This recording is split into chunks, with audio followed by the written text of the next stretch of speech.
Bartleby by Herman Melville. I am a rather elderly man. The nature of my avocations for the last 30 years has brought me into more than ordinary contact with what would seem an interesting and somewhat singular set of men, of whom, as yet, nothing that I know has ever been written. I mean the law-copyists, or scriveners. I have known very many of them, professionally and privately, and, if I pleased, could relate divers histories at which good-natured gentlemen might smile and sentimental souls might weep. But I waive the biographies of all other scriveners for a few passages in the life of Bartleby, who was a scrivener, the strangest I ever saw or heard of. While of other law-copyists I might write the complete life, of Bartleby nothing of that sort can be done. I believe that no materials exist for a full and satisfactory biography of this man. It is an irreparable loss to literature. Bartleby was one of those beings of whom nothing is ascertainable except from the original sources, and in his case those are very small.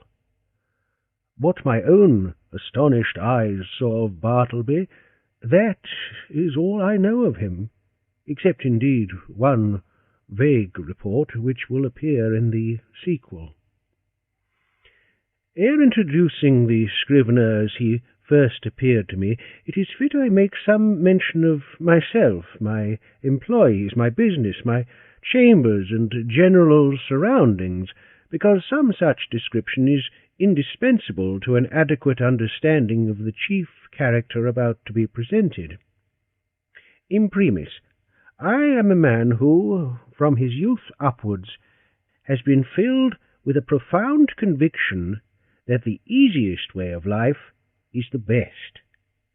Hence, though I belong to a profession proverbially energetic and nervous even to turbulence at times, yet nothing of that sort have I ever suffered to invade my peace.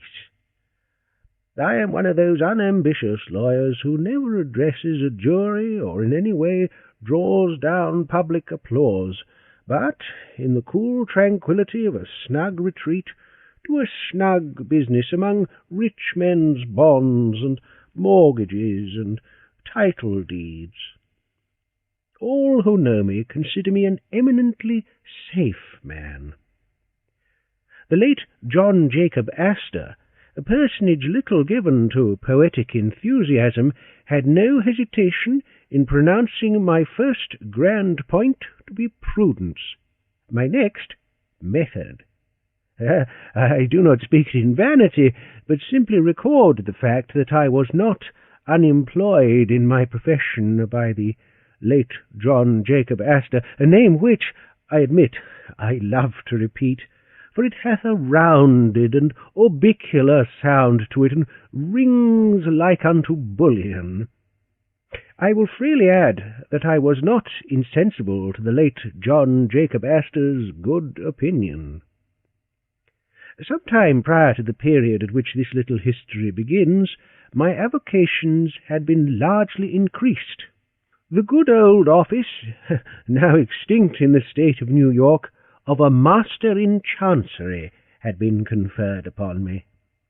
It was not a very arduous office, but very pleasantly remunerative.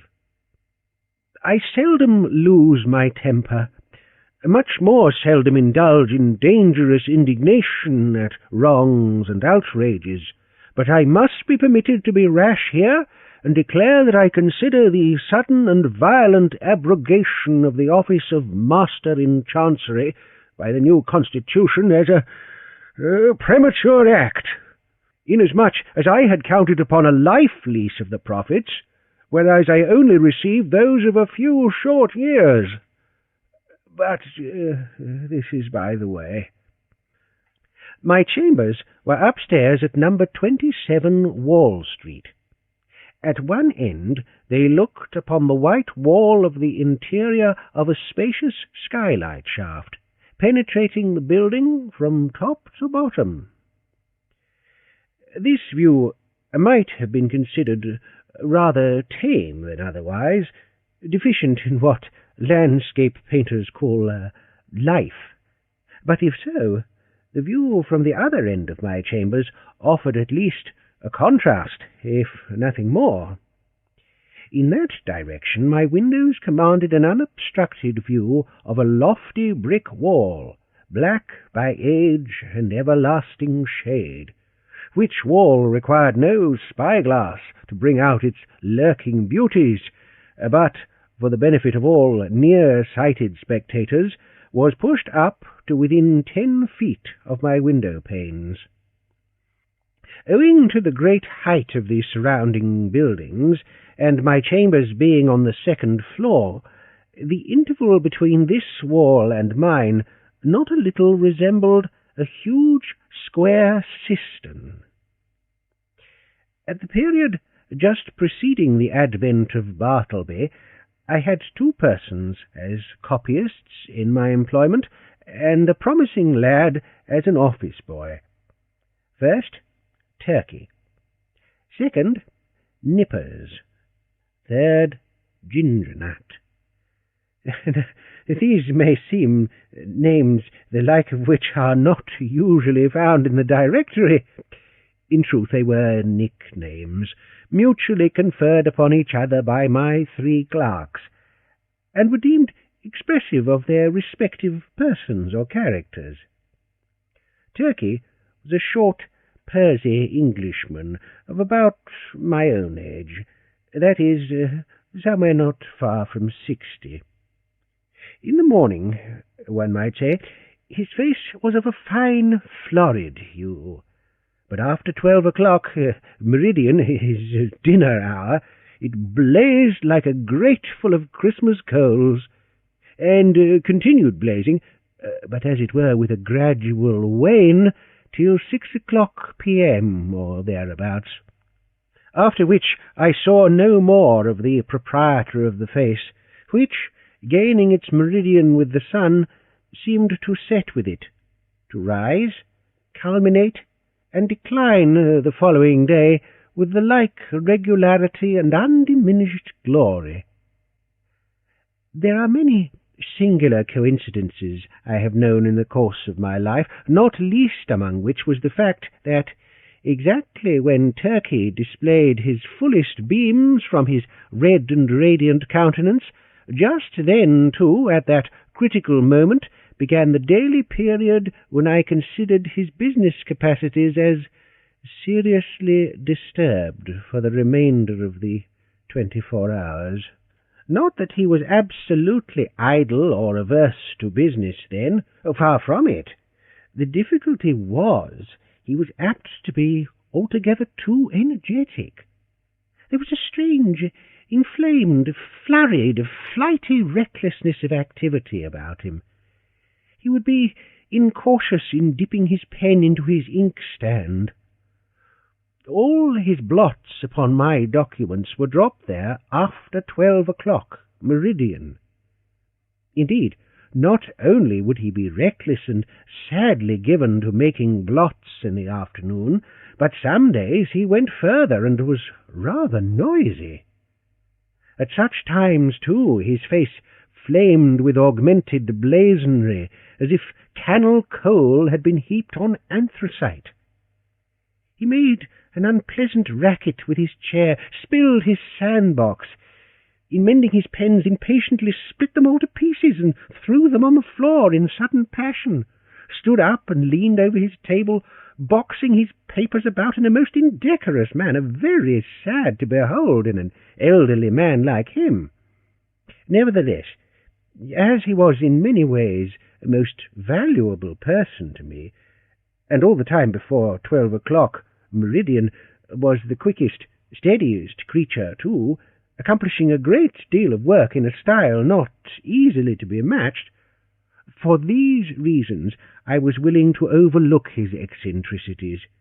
though indeed occasionally I remonstrated with him. I did this very gently, however, because, though the civilest, nay, the blandest and most reverential of men in the morning, yet in the afternoon he was disposed, upon provocation, to be slightly rash with his tongue, in fact, insolent. Now, valuing his morning services as I did, and resolved not to lose them, yet at the same time made uncomfortable by his inflamed ways after 12 o'clock, and being a man of peace, unwilling by my admonitions to call forth unseemly retorts from him, I took upon me one Saturday noon — he was always worse on Saturdays — to hint to him very kindly that perhaps, now that he was growing old, it might be well to abridge his labours. In short, he need not come to my chambers after 12 o'clock, but, dinner over, had best go home to his lodgings and rest himself till tea-time. But no, he insisted upon his afternoon devotions. His countenance became intolerably fervid as he oratorically assured me, gesticulating with a long ruler at the other end of the room, that if his services in the morning were useful, how indispensable, then, in the afternoon. "With submission, sir," said Turkey on this occasion, "I consider myself your right-hand man. In the morning I but marshal and deploy my columns, but in the afternoon I put myself at their head, and gallantly charge the foe, thus," and he made a violent thrust with the ruler. "But the blots, Turkey," intimated I. "True, but with submission, sir. Behold these hairs. I am getting old. Surely, sir, a blot or two of a warm afternoon is not to be severely urged against grey hairs. Old age, even if it blot the page, is honourable. With submission, sir, we both are getting old." This appeal to my fellow feeling was hardly to be resisted. At all events, I saw that go he would not. So I made up my mind to let him stay, resolving, nevertheless, to see to it that during the afternoon he had to do with my less important papers. Nippers, the second on my list, was a whiskered, sallow, and, upon the whole, rather piratical-looking young man of about 25. I always deemed him the victim of two evil powers, ambition and indigestion. The ambition was evinced by a certain impatience of the duties of a mere copyist, an unwarrantable usurpation of strictly professional affairs, such as the original drawing up of legal documents. The indigestion seemed betokened in an occasional nervous testiness and grinning irritability, causing the teeth to audibly grind together over mistakes committed in copying. Unnecessary maledictions, hissed rather than spoken, in the heat of business, and especially by a continual discontent with the height of the table where he worked. Though of a very ingenious mechanical turn, Nippers could never get this table to suit him. He put chips under it, blocks of various sorts, bits of pasteboard, and at last went so far as to attempt an exquisite adjustment by final pieces of folded blotting paper. But no invention would answer. If, for the sake of easing his back, he brought the table lid at a sharp angle well up towards his chin, and wrote there like a man using the steep roof of a Dutch house for his desk, then he declared that it stopped the circulation in his arms. If now he lowered the table to his waistbands and stooped over it in writing, then there was a sore aching in his back. In short, the truth of the matter was, Nippers knew not what he wanted, or, if he wanted anything, It was to be rid of a scrivener's table altogether. Among the manifestations of his diseased ambition was a fondness he had for receiving visits from certain ambiguous-looking fellows in seedy coats, whom he called his clients. Indeed, I was aware that not only was he, at times, considerable of a ward politician, but he occasionally did a little business at the justices' courts, and was not unknown on the steps of the tombs. I have good reason to believe, however, that one individual who called upon him at my chambers, and who, with a grand air, he insisted was his client, was no other than a dun, and the alleged title-deed a bill. But, with all his failings and the annoyances he caused me, Nippers, like his compatriot Turkey, was a very useful man to me, wrote a neat, swift hand, and, when he chose, was not deficient in a gentlemanly sort of deportment.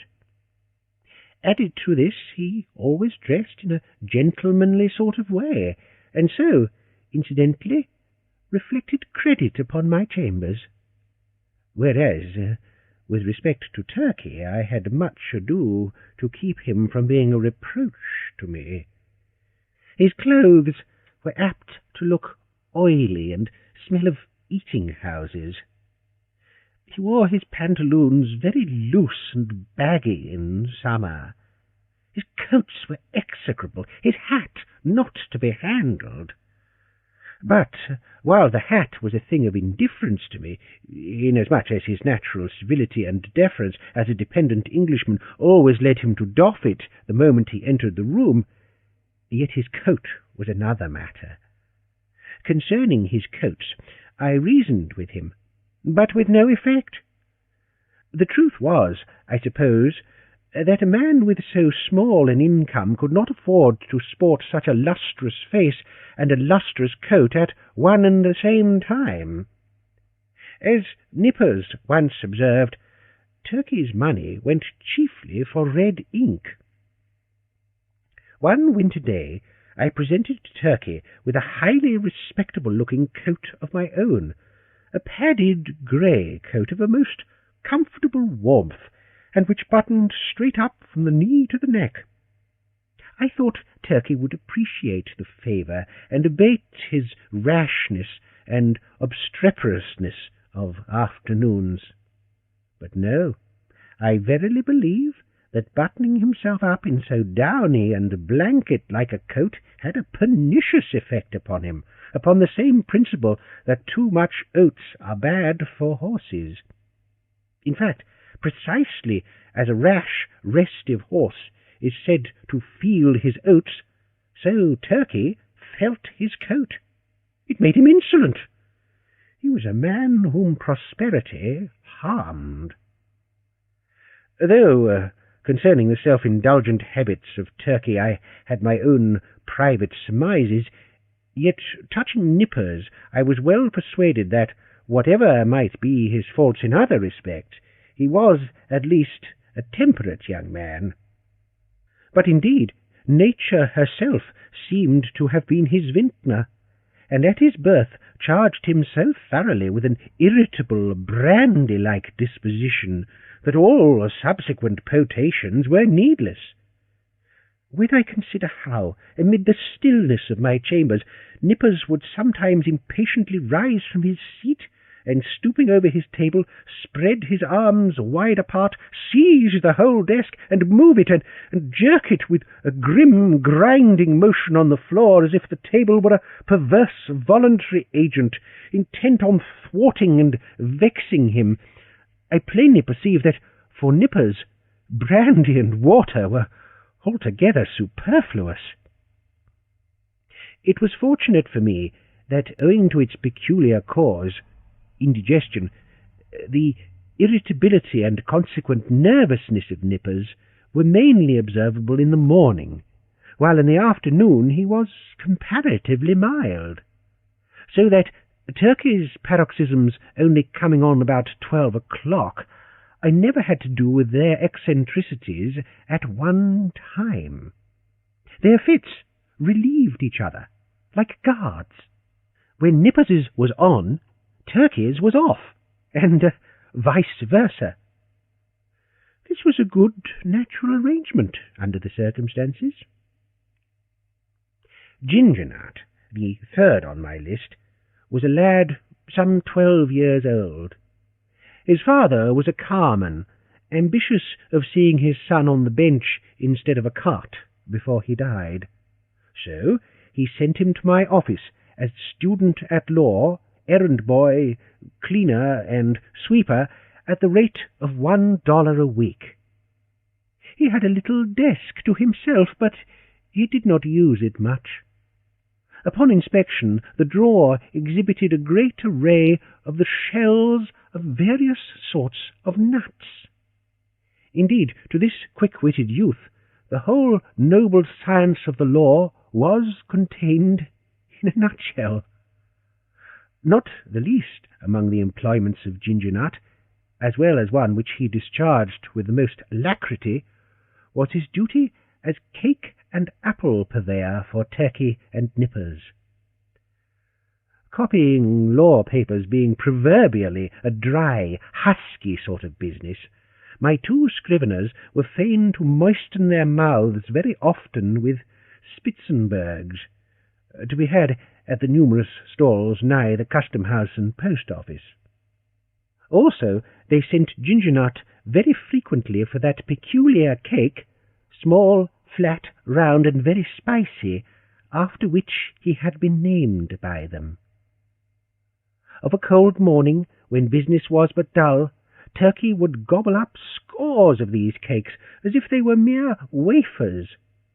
Indeed, they sell them at the rate of 6 or 8 for a penny, the scrape of his pen blending with the crunching of the crisp particles in his mouth.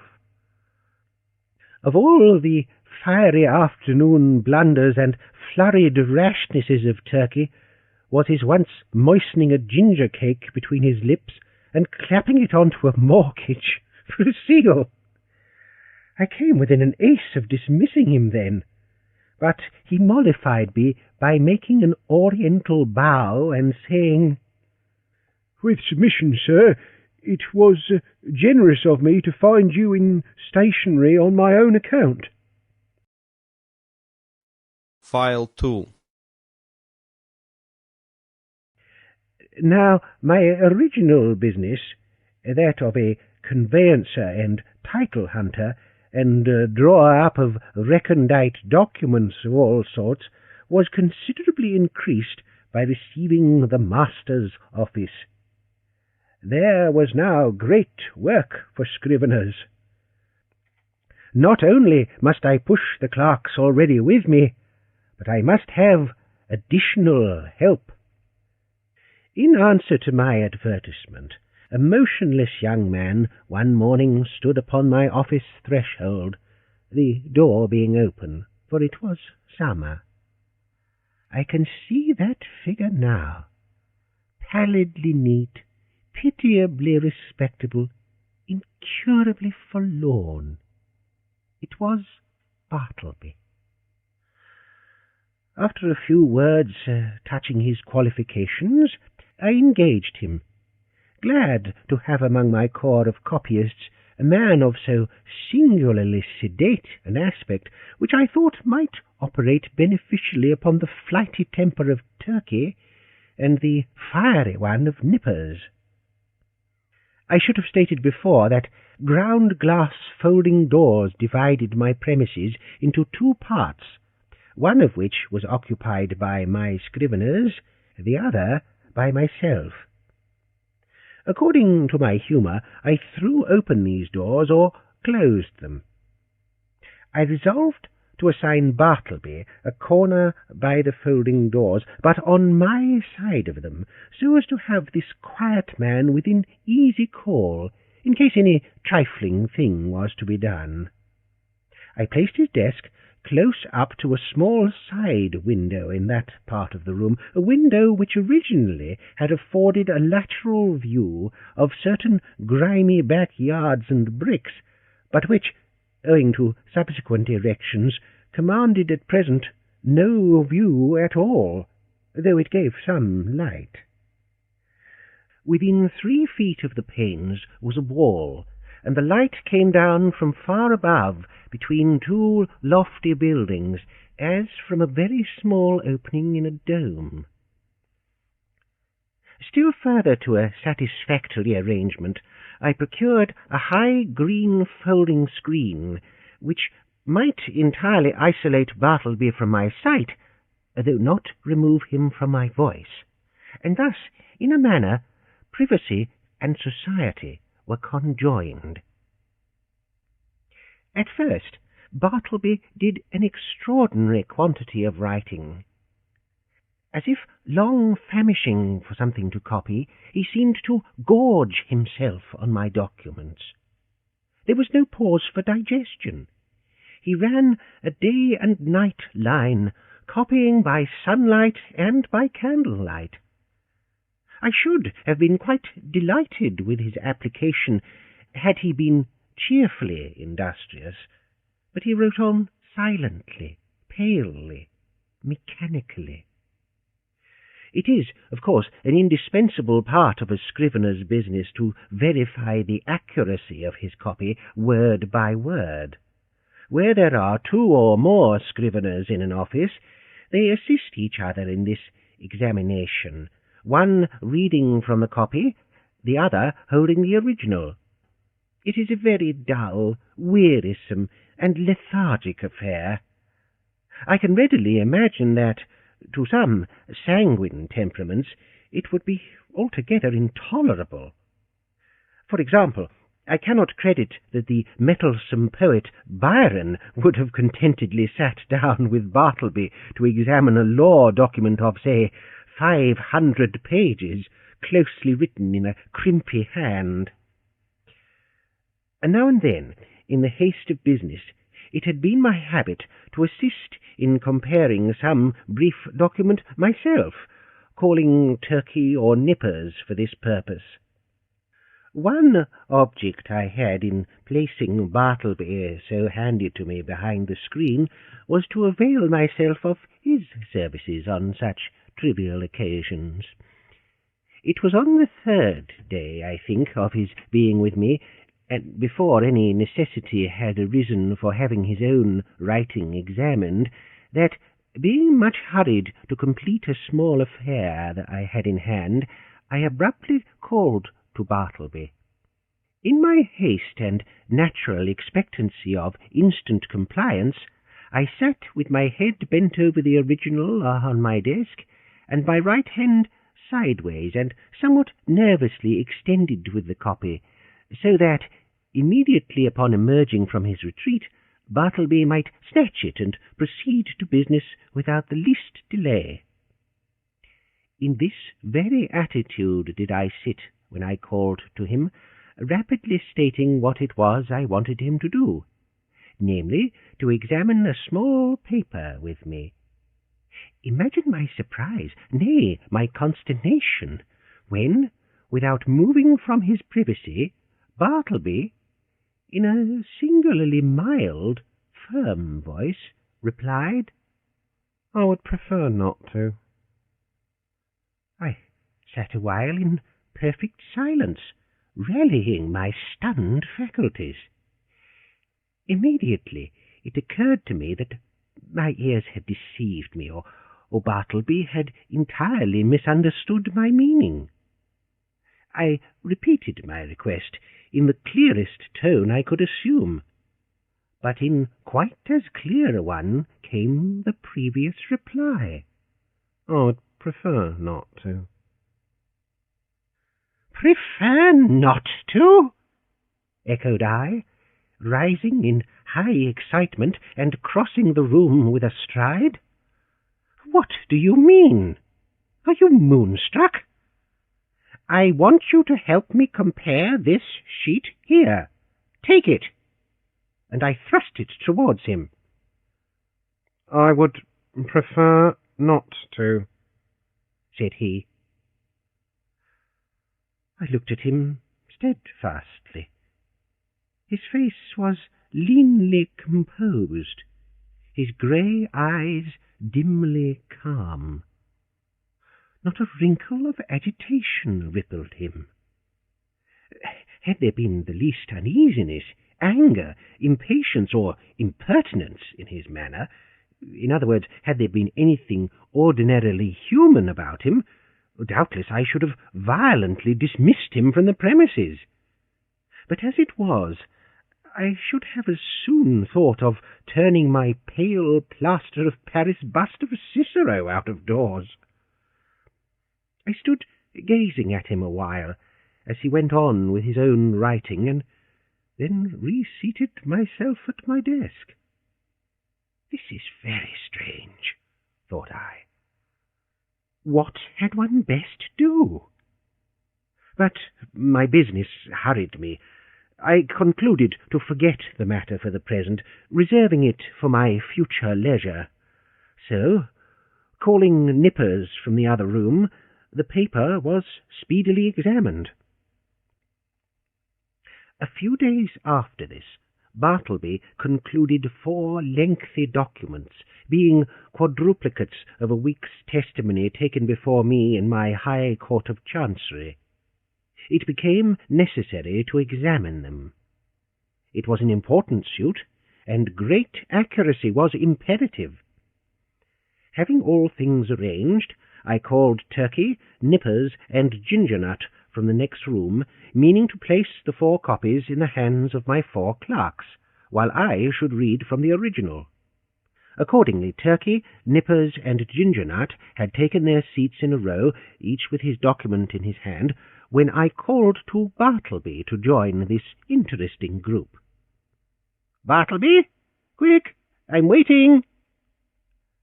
I heard a slow scrape of his chair legs on the uncarpeted floor, and soon he appeared standing at the entrance of his hermitage. "What is wanted?" said he, mildly. The copies," said I, hurriedly. "We are going to examine them. There." And I held towards him the 4th quadruplicate. "I would prefer not to," he said, and gently disappeared behind the screen. For a few moments I was turned into a pillar of salt, standing at the head of my seated column of clerks. Recovering myself, I advanced towards the screen and demanded the reason for such extraordinary conduct. "Why do you refuse?" "I would prefer not to." With any other man I should have flown outright into a dreadful passion, scorned all further words, and thrust him ignominiously from my presence. But there was something about Bartleby that not only strangely disarmed me, but, in a wonderful manner, touched and disconcerted me. I began to reason with him. "These are your own copies we are about to examine. It is labour-saving to you, because one examination will answer for your 4 papers. It is common usage. Every copyist is bound to help examine his copy. Is it not so? Will you not speak? Answer!" "I prefer not to," he replied in a flute-like tone. It seemed to me that while I had been addressing him, he carefully revolved every statement that I made, fully comprehended the meaning, could not gainsay the irresistible conclusion, but, at the same time, some paramount consideration prevailed with him to reply as he did. "You are decided, then, not to comply with my request, a request made according to common usage and common sense?" He briefly gave me to understand that on that point my judgment was sound. Yes, his decision was irreversible. It is not seldom the case that when a man is browbeaten in some unprecedented and violently unreasonable way, he begins to stagger in his own plainest faith, He begins, as it were, vaguely to surmise that, wonderful as it may be, all the justice and all the reason is on the other side. Accordingly, if any disinterested persons are present, he turns to them for some reinforcement for his own faltering mind. "Turkey," said I, "what do you think of this? Am I not right?" "With submission, sir," said Turkey in his blandest tone, "I think that you are." "Nippers," said I, "what do you think of it?"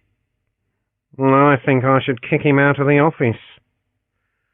The reader of nice perceptions will here perceive that, it being morning, Turkey's answer is couched in polite and tranquil terms, but Nippers replies in ill-tempered ones, or, to repeat a previous sentence, Nippers' ugly mood was on duty, and Turkey's off. "Ginger-nut," said I, willing to enlist the smallest suffrage in my behalf, "what do you think of it?" "I think, sir, he's a little loony," replied Ginger-nut with a grin. "You hear what they say," said I, turning towards the screen. "Come forth and do your duty." But he vouchsafed no reply. I pondered a moment in sore perplexity. But once more business hurried me. I determined again to postpone the consideration of this dilemma to my future leisure. With a little trouble we made out to examine the papers without Bartleby, though at every page or two Turkey deferentially dropped his opinion that this proceeding was quite out of the common, while Nippers, twitching in his chair with a dyspeptic nervousness, ground out between his set teeth occasional hissing maledictions against the stubborn oaf behind the screen. And for his, that is to say, Nippers' part, this was the first and the last time he would do another man's business without pay. Meanwhile, Bartleby sat in his hermitage, oblivious to everything but his own peculiar business there. File 3. Some days passed, the scrivener being employed upon another lengthy work. His late remarkable conduct led me to regard his ways narrowly. I observed that he never went to dinner, indeed, that he never went anywhere. As yet I had never, of my personal knowledge, known him to be outside of my office. He was a perpetual sentry in the corner. At about 11 o'clock, though, in the morning, I noticed that Ginger-nut would advance towards the opening in Bartleby's screen, as if silently beckoned thither by a gesture invisible to me where I sat. The boy would then leave the office jingling a few pence, and reappear with a handful of ginger-nuts, which he delivered in the hermitage, receiving 2 of the cakes for his trouble. "He lives, then, on ginger-nuts," thought I. "Never eats a dinner, properly speaking. He must be a vegetarian, then. But no, he never eats even vegetables. He eats nothing but ginger-nuts." My mind then ran on in reveries concerning the probable effects upon the human constitution of living entirely on ginger-nuts. Ginger-nuts are so called because they contain ginger as one of their peculiar constituents, and the final flavouring one. Now, what was ginger? A hot, spicy thing. Was Bartleby hot and spicy? Not at all. Ginger, then, had no effect upon Bartleby. Probably he preferred it should have none. Nothing so aggravates an earnest person as a passive resistance. If the individual so resisted be of a not inhumane temper, and the resisting one perfectly harmless in his passivity, then, in the better moods of the former, he will endeavour charitably to construe to his imagination what proves impossible to be solved by his judgment. Even so, for the most part, I regarded Bartleby and his ways. Poor fellow, thought I, he means no mischief.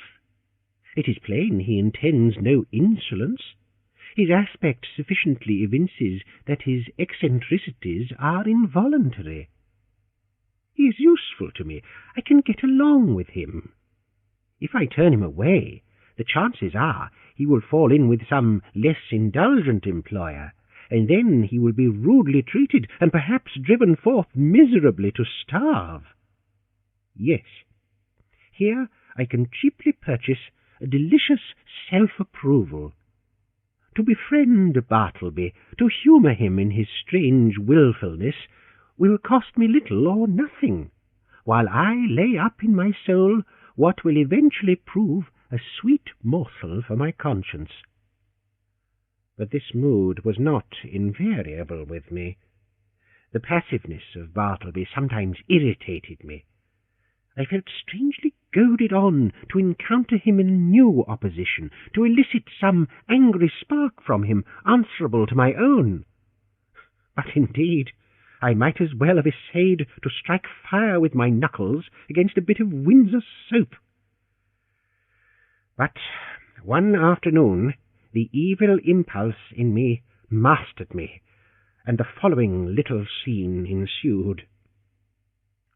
"Bartleby," said I, "when those papers are all copied, I will compare them with you." I would prefer not to. "How? Surely you do not mean to persist in that mulish vagary?" No answer. I threw open the folding doors near by, and turning upon Turkey and Nippers, exclaimed, "Bartleby a second time says he won't examine his papers. What do you think of it, Turkey?" It was afternoon, be it remembered. Turkey sat glowing like a brass boiler, his bald head steaming, his hands reeling among his blotted papers. "Think of it!" roared Turkey. "I think I'll just step behind his screen and black his eyes for him." So saying, Turkey rose to his feet and threw his arms into a pugilistic position. He was hurrying away to make good his promise when I detained him, alarmed at the effect of incautiously rousing Turkey's combativeness after dinner. "Sit down, Turkey," said I, "and hear what Nippers has to say. What do you think of it, Nippers? Would I not be justified in immediately dismissing Bartleby?" Excuse me, that is for you to decide, sir. I think his conduct quite unusual, and indeed unjust as regards Turkey and myself, but it may only be a passing whim." "Ah," exclaimed I, "you have strangely changed your mind, then. You speak very gently of him now." "Oh, beer!" cried Turkey. "Gentleness is effects of beer. Nippers and I dined together today.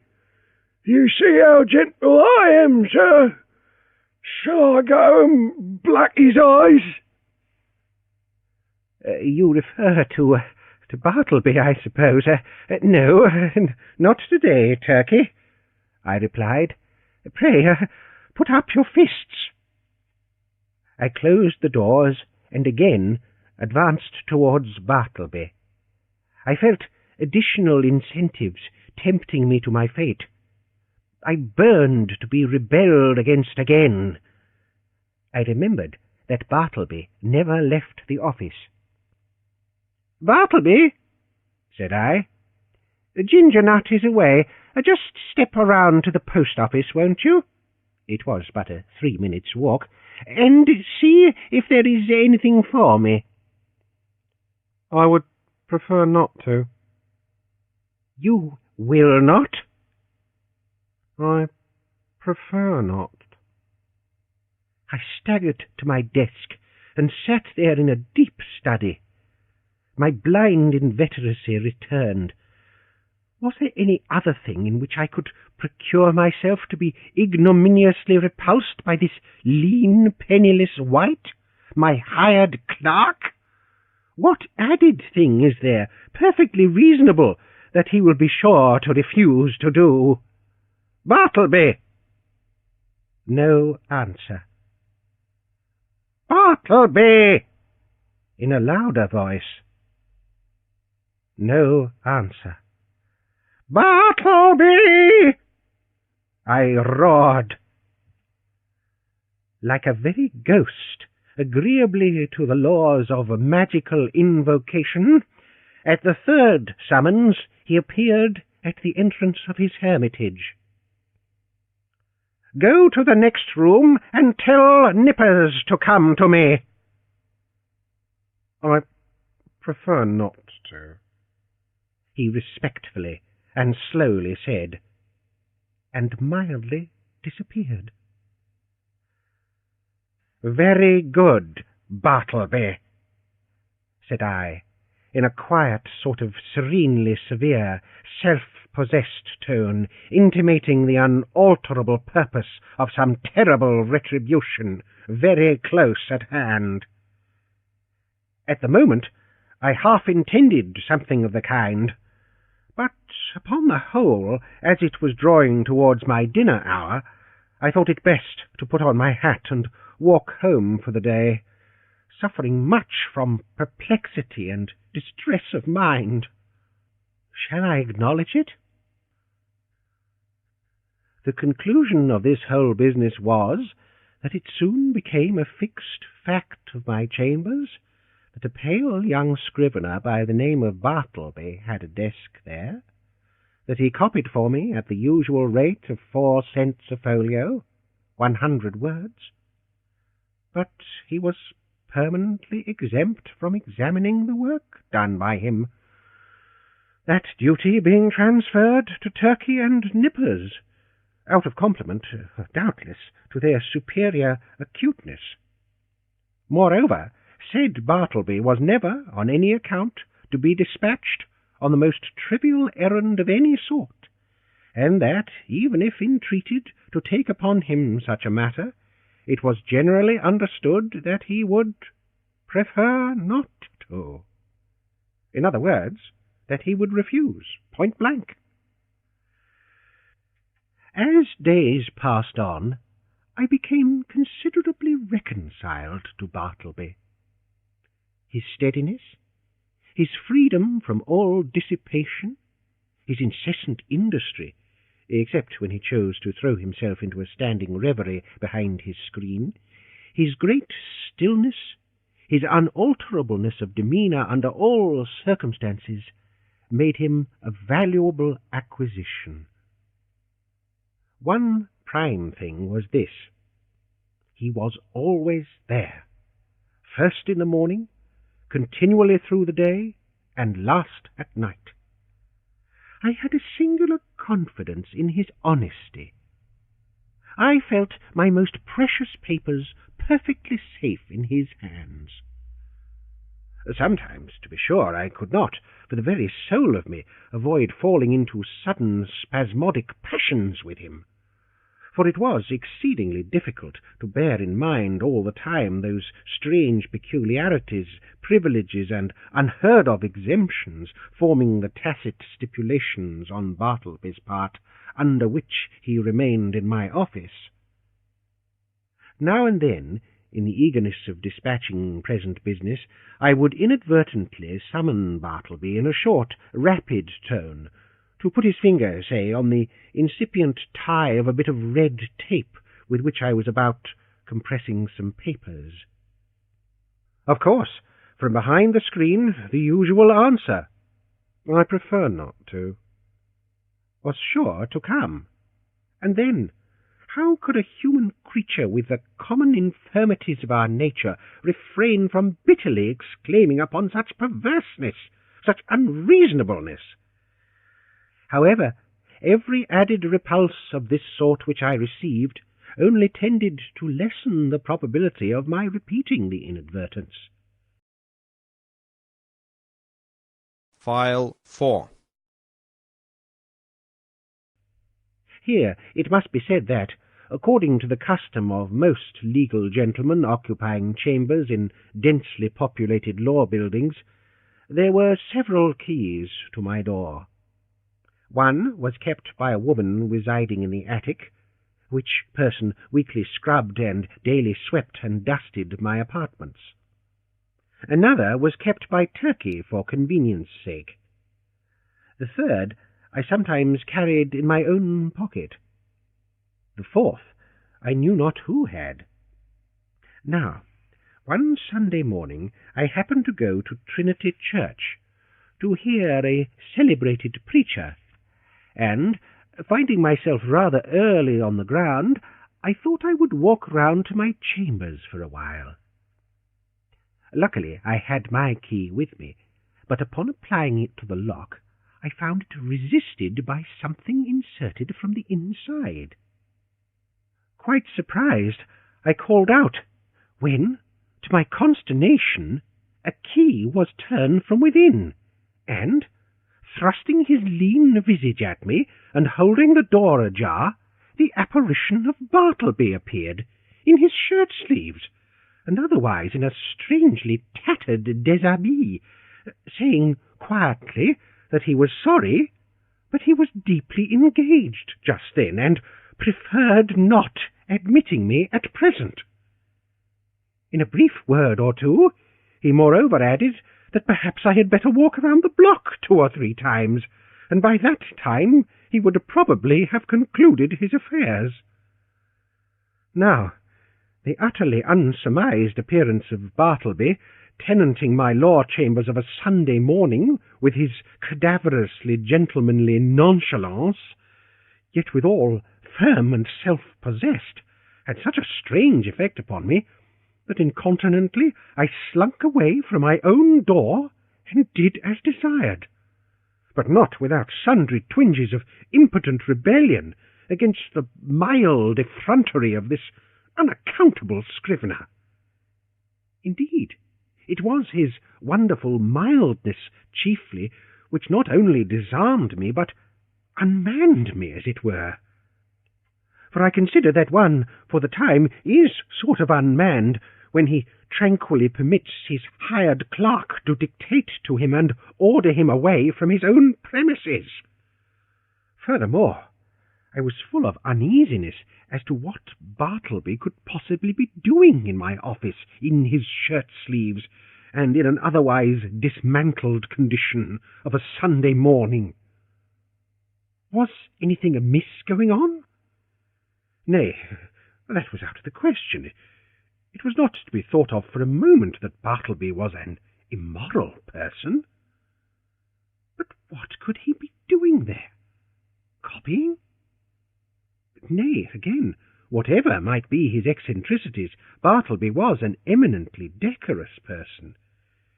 He would be the last man to sit down to his desk in any state approaching to nudity. Besides, it was Sunday, and there was something about Bartleby that forbade the supposition that he would by any secular occupation violate the proprieties of the day. Nevertheless, my mind was not pacified, and, full of a restless curiosity, at last I returned to the door. Without hindrance, I inserted my key, opened it, and entered. Bartleby was not to be seen. I looked round anxiously, peeped behind his screen, but it was very plain that he was gone. Upon more closely examining the place, I surmised that for an indefinite period Bartleby must have eaten, dressed, and slept in my office, and that, too, without plate, mirror, or bed. The cushioned seat of a rickety old sofa in one corner bore that faint impress of a lean, reclining form. Rolled away under his desk, I found a blanket. Under the empty grate, a blacking box and brush. On a chair, a tin basin with soap and a ragged towel. In a newspaper, a few crumbs of ginger nuts and a morsel of cheese. Yes, thought I, it is evident enough that Bartleby has been making his home here, keeping bachelor's hall all by himself. Immediately then, the thought came sweeping across me, what miserable friendlessness and loneliness are here revealed. His poverty is great, but his solitude, how horrible! Think of it. Of a Sunday, Wall Street is as deserted as the ruined city of Petra, and every night of every day it is an emptiness. This building, too, which of weekdays hums with industry and life, at nightfall echoes with sheer vacancy, and all through Sunday is forlorn. And here Bartleby makes his home, sole spectator of a solitude which he has seen all populous, a sort of innocent and transformed Marius brooding among the ruins of Carthage. For the first time in my life, a feeling of overpowering, stinging melancholy seized me. Before, I had never experienced aught but a not unpleasing sadness. The bond of a common humanity now drew me irresistibly to gloom, a fraternal melancholy, for both I and Bartleby were sons of Adam.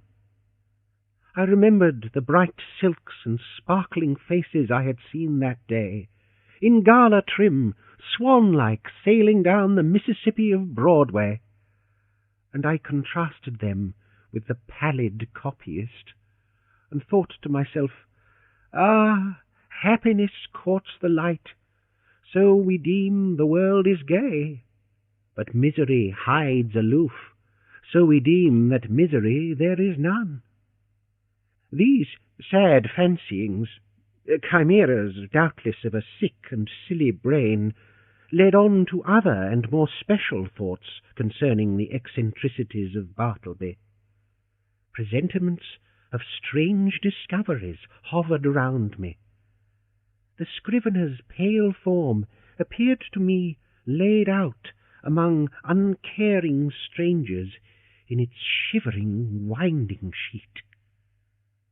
Suddenly I was attracted by Bartleby's closed desk, the key in open sight left in the lock. I mean no mischief, seek the gratification of no heartless curiosity, thought I. Besides, the desk is mine, and its contents too, so I will make bold to look within. Everything was methodically arranged, the papers smoothly placed. The pigeonholes were deep, and, removing the files of documents, I groped into their recesses. Presently I felt something there, and dragged it out. It was an old bandana handkerchief, heavy and knotted. I opened it, and saw it was a savings bank.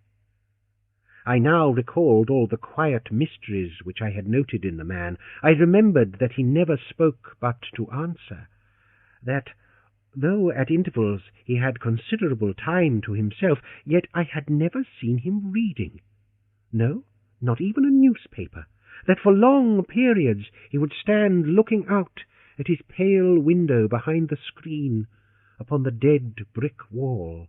I was quite sure he never visited any refectory or eating-house, while his pale face clearly indicated that he never drank beer like Turkey, or tea and coffee even like other men. that he never went anywhere in particular that I could learn, never went out for a walk, unless, indeed, that was the case at present, that he had declined telling who he was, or whence he came, or whether he had any relatives in the world, that, though so thin and pale, he never complained of ill health. And more than all, I remembered a certain unconscious air of pallid, how shall I call it, of pallid haughtiness, say, or rather an austere reserve about him, which had positively awed me into my tame compliance with his eccentricities, when I had feared to ask him to do the slightest incidental thing for me, even though I might know, from his long-continued motionlessness, that behind his screen he must be standing in one of those dead-wall reveries of his.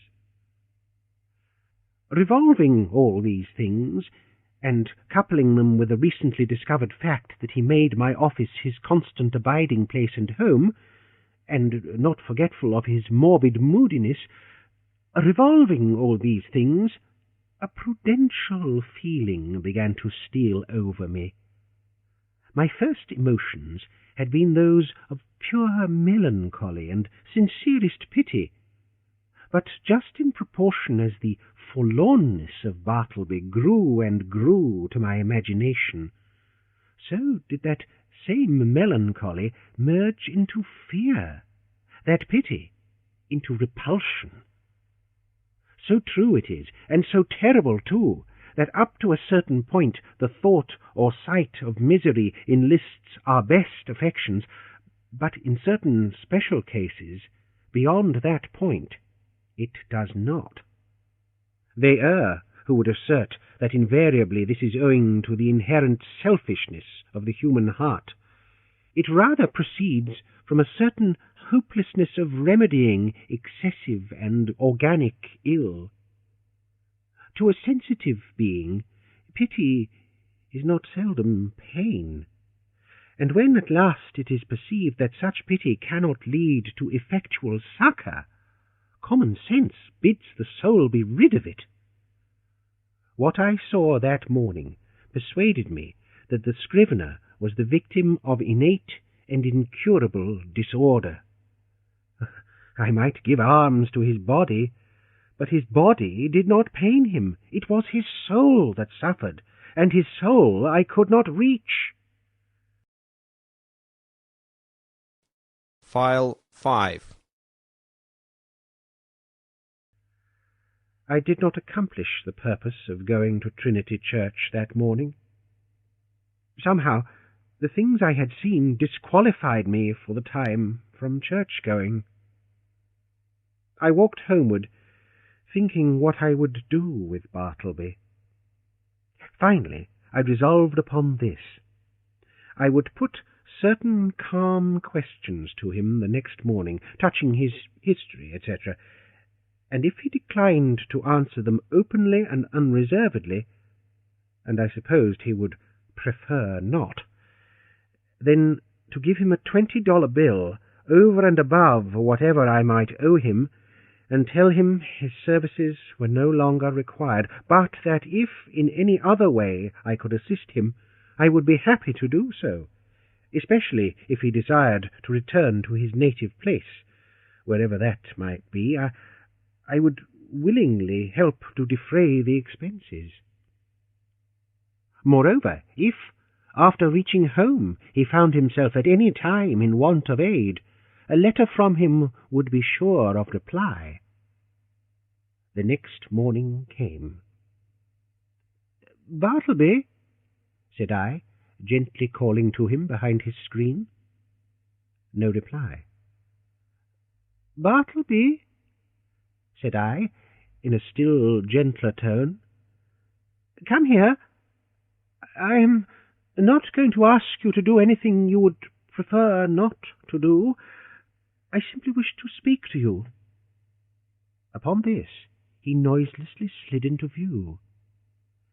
"Will you tell me, Bartleby, where you were born?" "I would prefer not to." Will you tell me anything about yourself?" "I would prefer not to." "But what reasonable objection can you have to speak to me? I feel friendly towards you." He did not look at me while I spoke, but kept his glance fixed upon my bust of Cicero, which, as I then sat, was directly behind me, some 6 inches above my head. "What is your answer, Bartleby?" said I, after waiting a considerable time for a reply, during which his countenance remained immovable, only there was the faintest conceivable tremor of the white, attenuated mouth. "At present I prefer to give no answer," he said, and retired into his hermitage. It was rather weak in me, I confess, but his manner, on this occasion, nettled me. Not only did there seem to lurk in it a certain calm disdain, but his perverseness seemed ungrateful, considering the undeniable good usage and indulgence he had received from me. Again, I sat ruminating what I should do, mortified as I was at his behaviour, and resolved as I had been to dismiss him when I entered my office.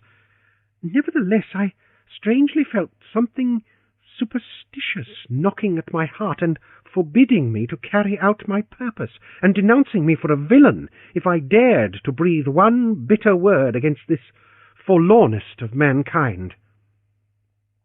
At last, familiarly drawing my chair behind his screen, I sat down and said, "Bartleby, never mind then about revealing your history, but let me entreat you as a friend to comply as far as may be with the usages of this office. Say now, you will help to examine papers tomorrow or next day. In short, say now that in a day or two you will begin to be a little reasonable. Say so, Bartleby." "At present I would prefer not to be a little reasonable," was his mildly cadaverous reply. Just then the folding doors opened and Nippers approached. He seemed suffering from an unusually bad night's rest, induced by severer indigestion than common. He overheard those final words of Bartleby. "Prefer not, eh?" gritted Nippers. "I'd prefer him if I were you, sir," addressing me. "I'd prefer him. I'd give him preferences, the stubborn mule. What is it, sir, pray, that he prefers not to do now?" Bartleby moved not a limb. "Mr. Nippers," said I, "I'd prefer that you would withdraw for the present." Somehow, of late, I had got into the way of involuntarily using this word, prefer, upon all sorts of not exactly suitable occasions, and I trembled to think that my contact with the scrivener had already and seriously affected me in a mental way. And what further and deeper aberration might it not yet produce?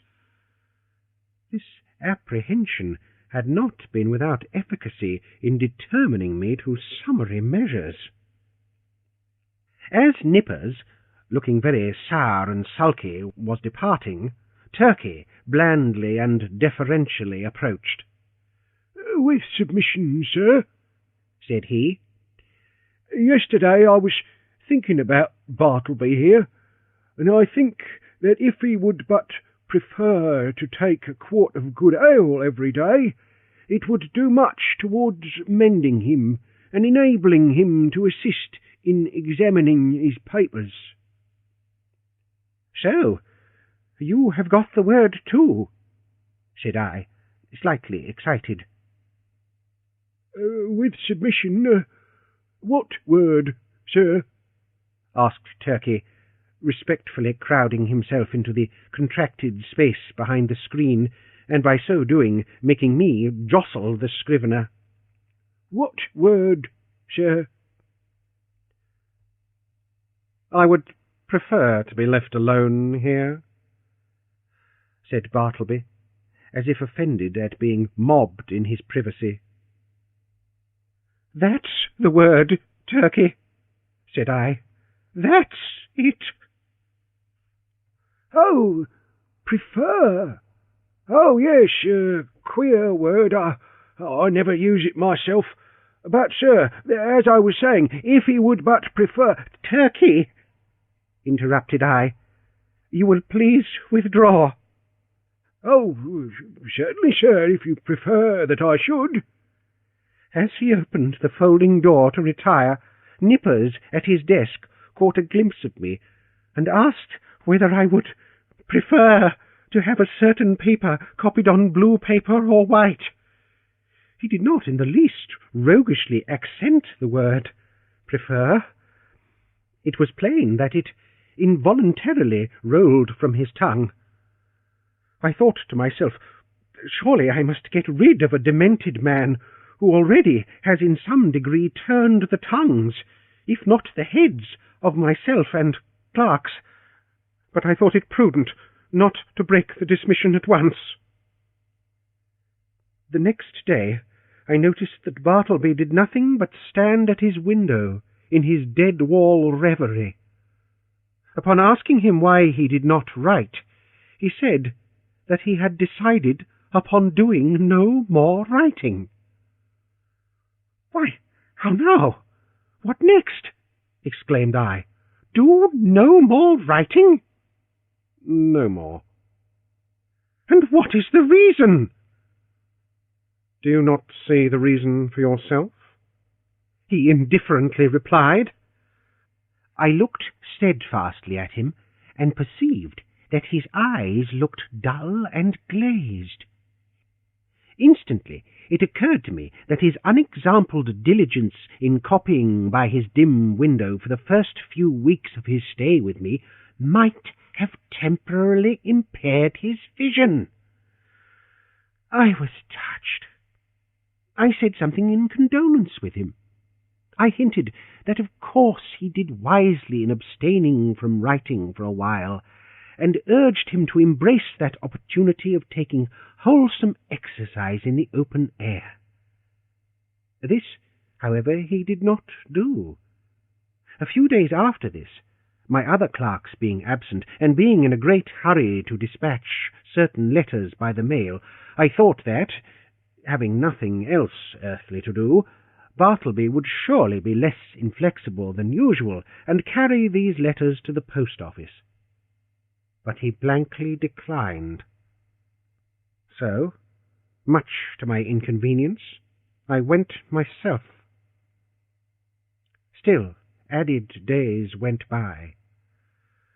Whether Bartleby's eyes improved or not, I could not say. To all appearance, I thought they did. But when I asked him if they did, he vouchsafed no answer. At all events, he would do no copying. At last, in reply to my urgings, he informed me that he had permanently given up copying. "What?" exclaimed I. "Suppose your eyes should get entirely well, better than before. Would you not copy then?" "I have given up copying," he answered, and slid aside. File 6. He remained, as ever, a fixture in my chamber. Nay, if that were possible, he became still more of a fixture than before. What was to be done? He would do nothing in the office. Why should he stay there? In plain fact, he had now become a millstone to me, not only useless as a necklace, but afflictive to bear. Yet I was sorry for him.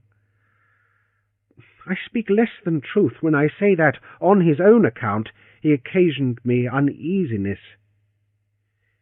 If he would but have named a single relative or friend, I would instantly have written and urged their taking the poor fellow away to some convenient retreat. But he seemed alone, absolutely alone in the universe, a bit of wreck in the mid-Atlantic. At length, necessities connected with my business tyrannized over all other considerations. Decently as I could, I told Bartleby that in 6 days' time he must unconditionally leave the office. I warned him to take measures in the interval for procuring some other abode. I offered to assist him in this endeavour if he himself would but take the first step towards a removal. And when you finally quit me, Bartleby, added I shall see that you go not away entirely unprovided. 6 days from this hour, remember. At the expiration of that period, I peeped behind the screen, and lo, Bartleby was there. I buttoned up my coat, balanced myself, advanced slowly towards him, touched his shoulder, and said, "The time has come. You must quit this place. I am sorry for you. Here is the money, but you must go." "I would prefer not," he replied, with his back still towards me. "You must." He remained silent. Now, I had an unbounded confidence in this man's common honesty. He had frequently restored to me sixpences and shillings carelessly dropped upon the floor, for I am apt to be very reckless in such shirt-button affairs. The proceeding, then, which followed, will not be deemed extraordinary. "Bartleby," said I owe you $12 on account. Here are 32. The odd 20 are yours. Will you take it?" And I handed the bills towards him. But he made no motion. "I will leave them here, then," putting them under a weight on the table. Then, taking my hat and cane and going to the door, I tranquilly turned and added, "After you have removed your things from these offices, Bartleby, you will, of course, lock the door, since everyone is now gone for the day but you, and, if you please, slip your key underneath the mat, so that I may have it in the morning. I shall not see you again, so good-bye to you. If hereafter in your new place of abode I can be of any service to you, do not fail to advise me by letter. Good-bye, Bartleby, and fare you well." But he answered not a word. Like the last column of some ruined temple, he remained standing mute and solitary in the middle of the otherwise deserted room. As I walked home in a pensive mood, my vanity got the better of my pity. I could not but highly plume myself on my masterly management in getting rid of Bartleby.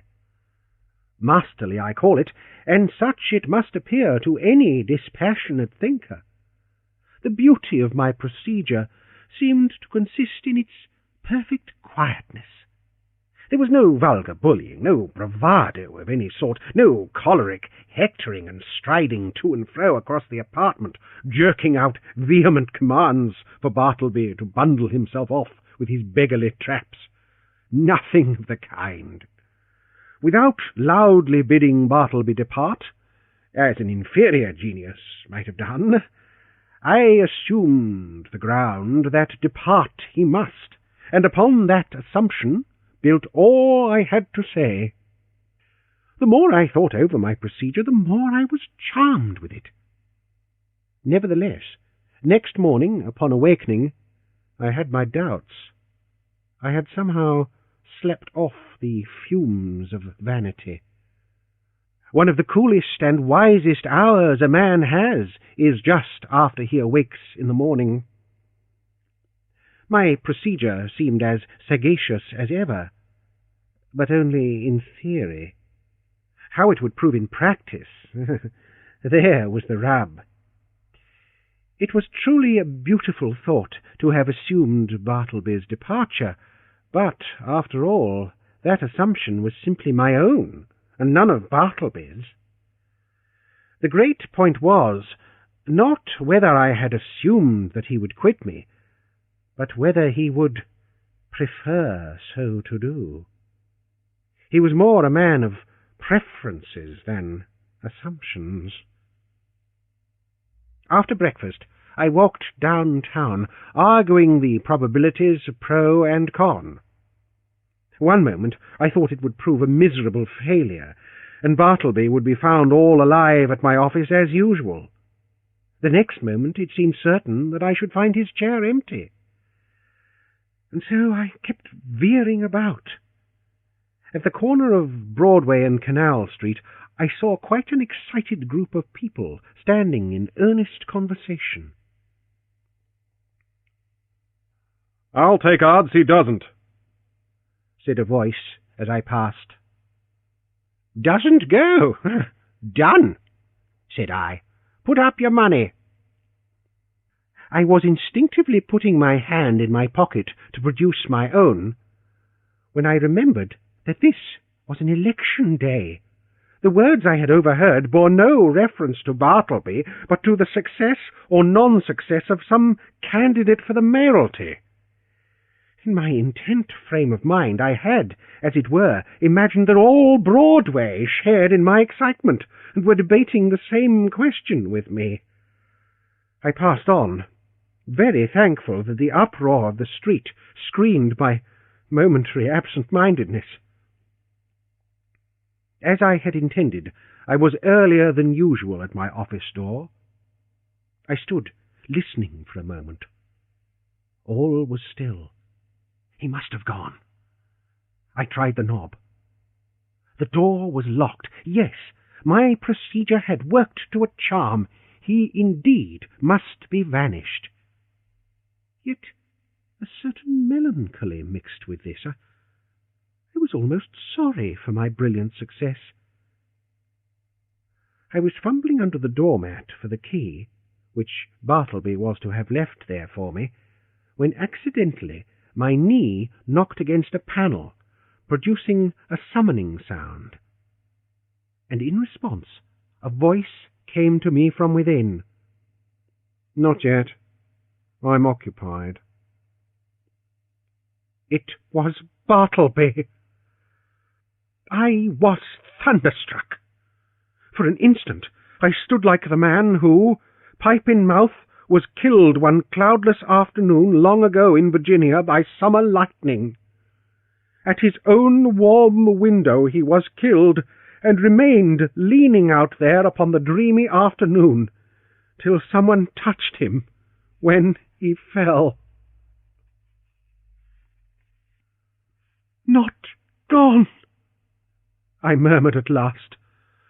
But again, obeying that wondrous ascendancy which the inscrutable scrivener had over me, and from which ascendancy, for all my chafing, I could not completely escape, I slowly went downstairs and out into the street, and while walking round the block, considered what I should next do in this unheard-of perplexity. Turn the man out by an actual thrusting I could not. To drive him away by calling him hard names would not do. Calling in the police was an unpleasant idea, and yet permit him to enjoy his cadaverous triumph over me? This, too, I could not think of.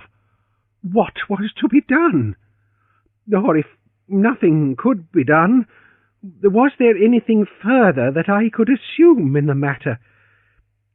Yes, as before, I had prospectively assumed that Bartleby would depart, So now I might retrospectively assume that departed he was. In the legitimate carrying out of this assumption, I might enter my office in a great hurry, and, pretending not to see Bartleby at all, walk straight against him as if he were air. File 7. Such a proceeding would in a singular degree have the appearance of a home thrust. It was hardly possible that Bartleby could withstand such an application of the doctrine of assumptions. But upon second thoughts the success of the plan seemed rather dubious. I resolved to argue the matter over with him again. "Bartleby," said I, entering the office with a quietly severe expression, "I am seriously displeased. I am pained, Bartleby. I had thought better of you. I had imagined you of such a gentlemanly organization that in any delicate dilemma a slight hint would suffice. In short, an assumption. But it appears I am deceived.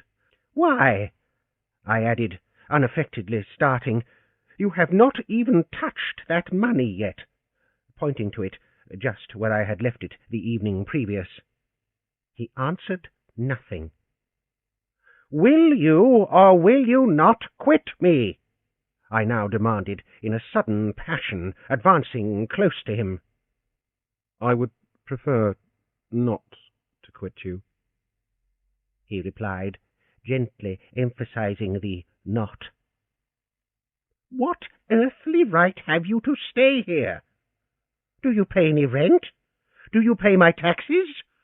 Or is this property yours?" He answered nothing. "Are you ready to go on and write now?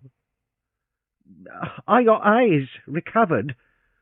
Could you copy a small paper for me this morning? Or help examine a few lines? Or step round to the post office? In a word, will you do anything at all to give a colouring to your refusal to depart the premises?" He silently retired into his hermitage.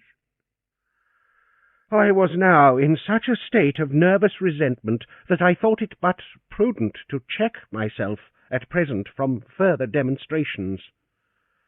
Bartleby and I were alone.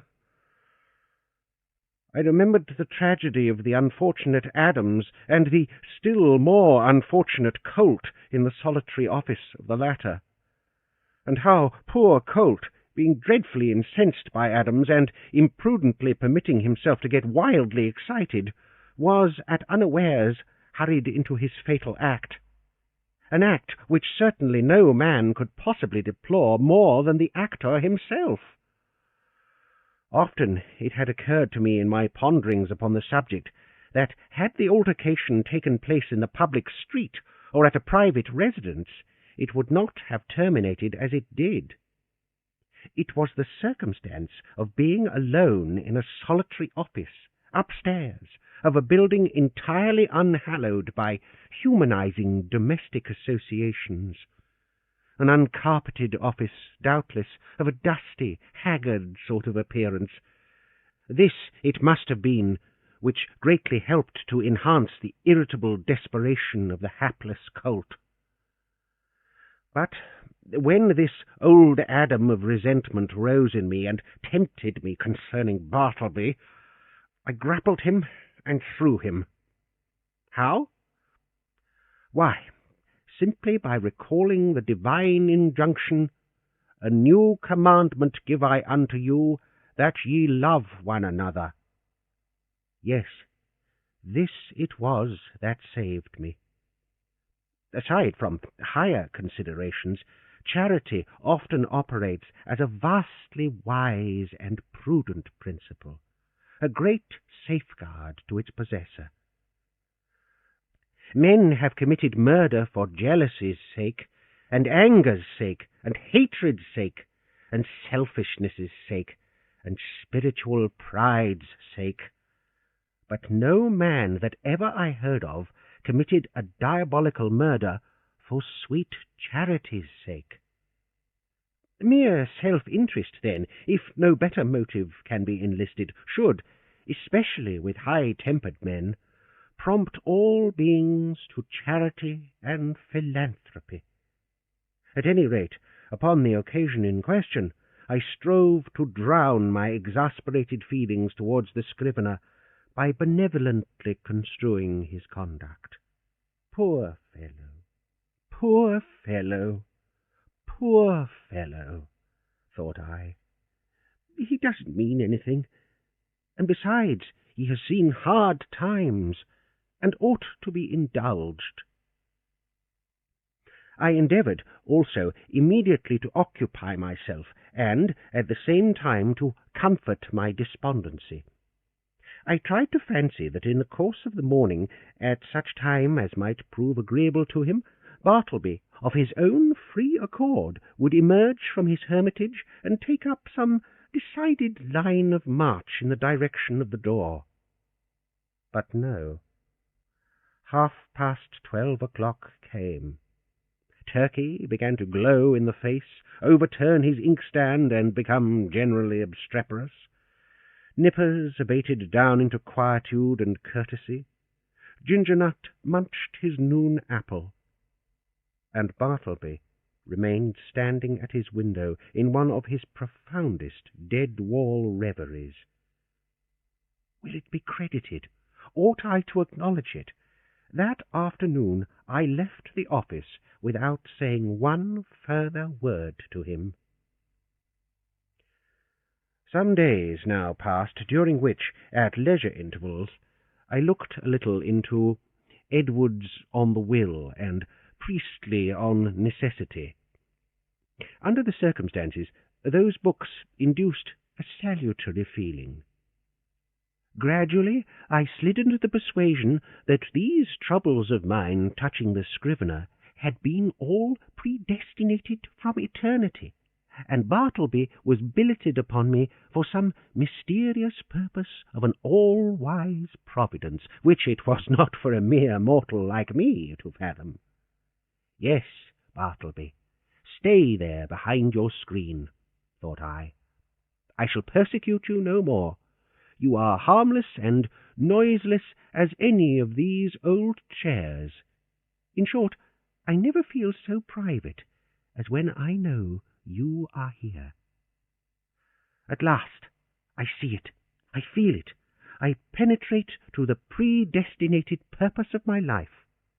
I am content. Others may have loftier parts to enact, but my mission in this world, Bartleby, is to furnish you with office room for such period as you may see fit to remain.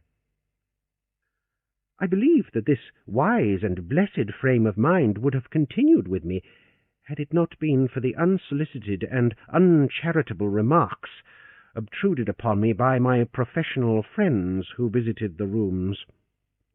But thus it often is that the constant friction of illiberal minds wears out at last the best resolves of the more generous.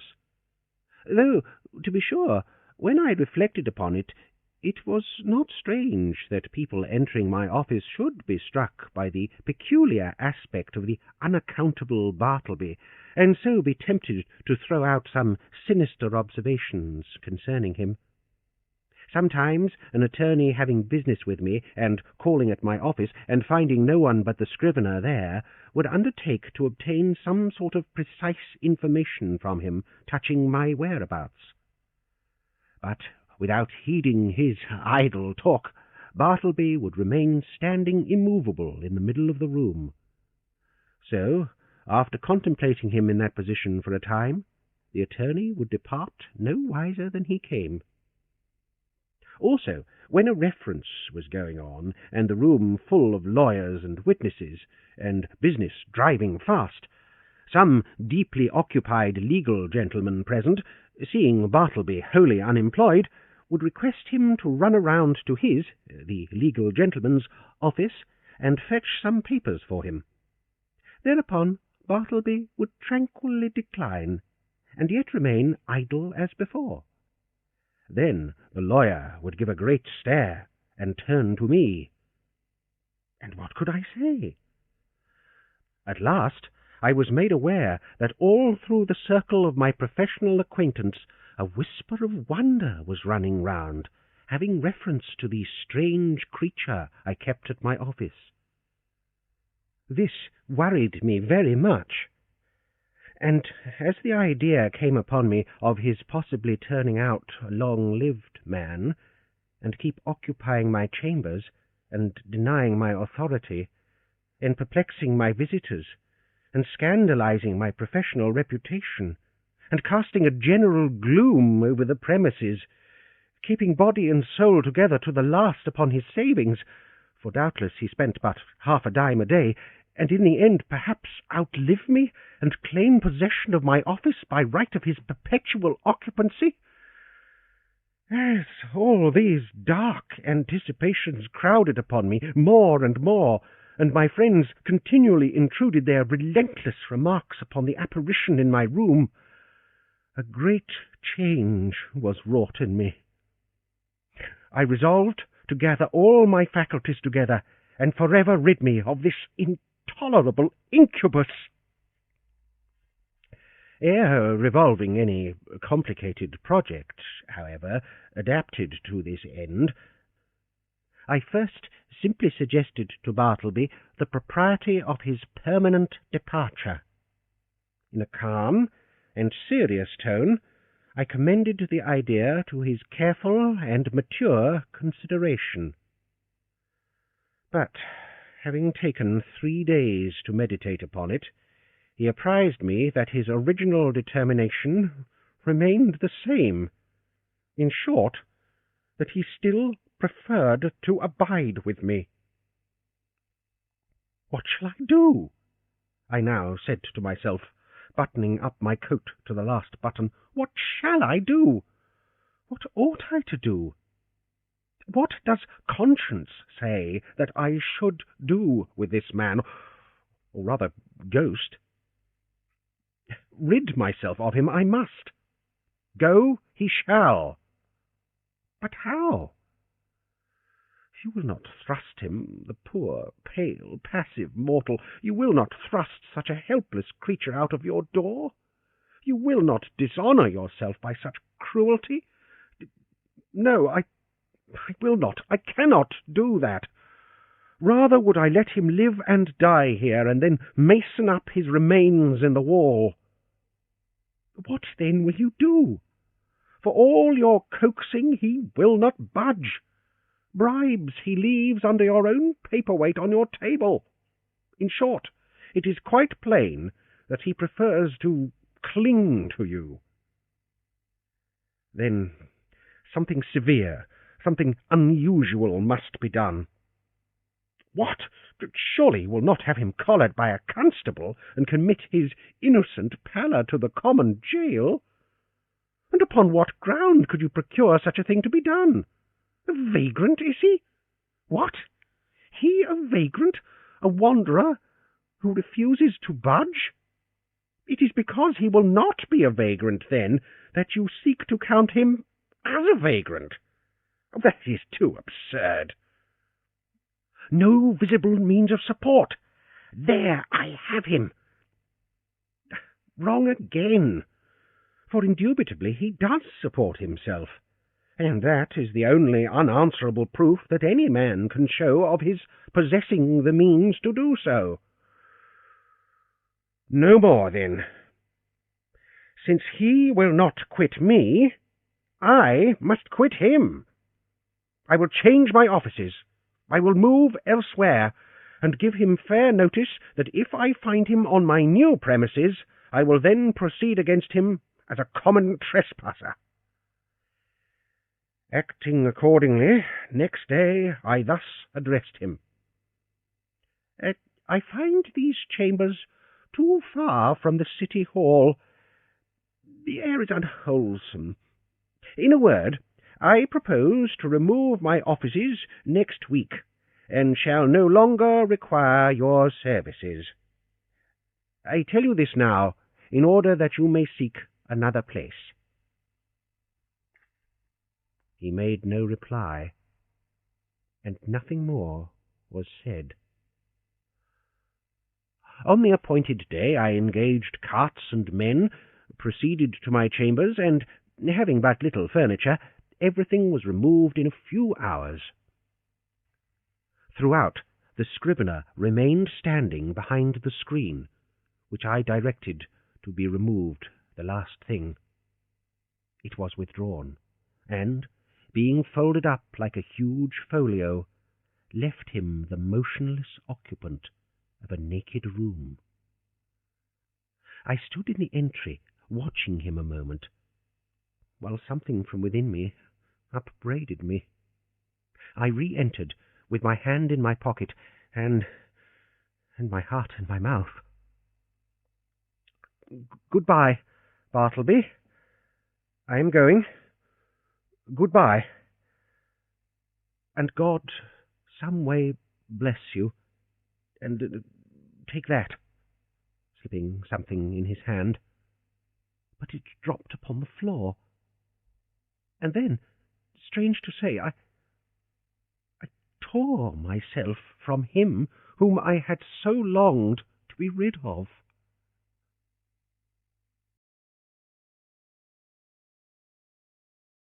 File 8. Established in my new quarters, for a day or two I kept the door locked, and started at every footfall in the passages. When I returned to my rooms after any little absence, I would pause at the threshold for an instant and attentively listen ere applying my key. But these fears were needless. Bartleby never came nigh me. I thought all was going well, when a perturbed-looking stranger visited me, inquiring whether I was the person who had recently occupied rooms at number 27 Wall Street. Full of forebodings, I replied that I was. "Then, sir," said the stranger, who proved a lawyer, "you are responsible for the man you left there. He refuses to do any copying. He refuses to do anything. He says he prefers not to, and he refuses to quit the premises." I am very sorry, sir," said I, with assumed tranquillity, but an inward tremor. "But really, the man you allude to is nothing to me. He is no relation or apprentice of mine, that you should hold me responsible for him." "In mercy's name, who is he?" I certainly cannot inform you. I know nothing about him. Formerly I employed him as a copyist, but he has done nothing for me now for some time past." "I shall settle him, then. Good morning, sir." Several days passed, and I heard nothing more, and though I often felt a charitable prompting to call at the place and see poor Bartleby, yet a certain squeamishness of I know not what withheld me.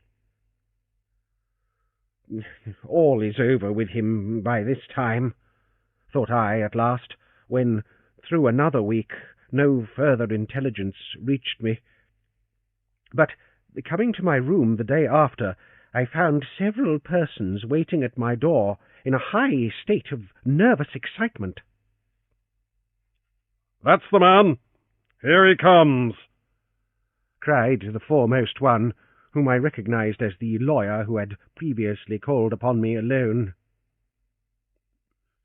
"You must take him away, sir, at once," cried a portly person among them, advancing upon me, and whom I knew to be the landlord of number 27 Wall Street. "These gentlemen, my tenants, cannot stand it any longer. Mr. B," pointing to the lawyer, "has turned him out of his room, and he now persists in haunting the building generally, sitting upon the banisters of the stairs by day, and sleeping in the entry by night. Everybody is concerned. Clients are leaving the offices. Some fears are entertained of a mob. something you must do, and that without delay." Aghast at this torrent, I fell back before it, and would fain have locked myself in my new quarters. In vain I persisted that Bartleby was nothing to me, no more than to anyone else. In vain. I was the last person known to have anything to do with him, and they held me to the terrible account. Fearful, then, of being exposed in the papers, as one person present obscurely threatened, I considered the matter, and at length said that if the lawyer would give me a confidential interview with the scrivener in his, the lawyer's, own room, I would, that afternoon, strive my best to rid them of the nuisance they complained of. Going upstairs to my old haunt, there was Bartleby, silently sitting upon the banister at the landing. "What are you doing here, Bartleby?" said I. "Sitting upon the banister," he mildly replied. I motioned him into the lawyer's room, who then left us. "Bartleby," said I, "are you aware that you are the cause of great tribulation to me by persisting in occupying the entry after being dismissed from the office?" No answer. "Now one of two things must take place. Either you must do something, or something must be done to you. Now, what sort of business would you like to engage in? Would you like to re-engage in copying for someone?" "No, I would prefer not to make any change." "Would you like a clerkship in a dry goods store?" There is too much confinement about that. No, I would not like a clerkship, but I am not particular." "Too much confinement?" I cried. "Why, you keep yourself confined all the time." "I would prefer not to take a clerkship," he rejoined, as if to settle that little item at once. "How would a bartender's business suit you? There is no trying of the eyesight in that." "I would not like it at all, though, as I said before, I am not particular." His unwonted wordiness inspirited me. I returned to the charge. "Well, then, would you like to travel through the country collecting bills for the merchants? That would improve your health." "No, I would prefer to be doing something else." "How, then, would going as a companion to Europe to entertain some young gentleman with your conversation, how would that suit you?" "Not at all. It does not strike me that there is anything definite about that. I like to be stationary, but I am not particular." "Stationary you shall be, then!" I cried, now losing all patience, and for the first time in all my exasperating connection with him, fairly flying into a passion. "If you do not go away from these premises before night, I shall feel bound, indeed I am bound, to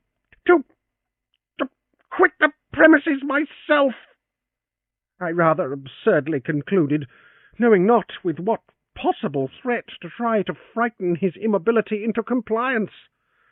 Despairing of all further efforts, I was precipitately leaving him, when a final thought occurred to me, one which had not been wholly unindulged before.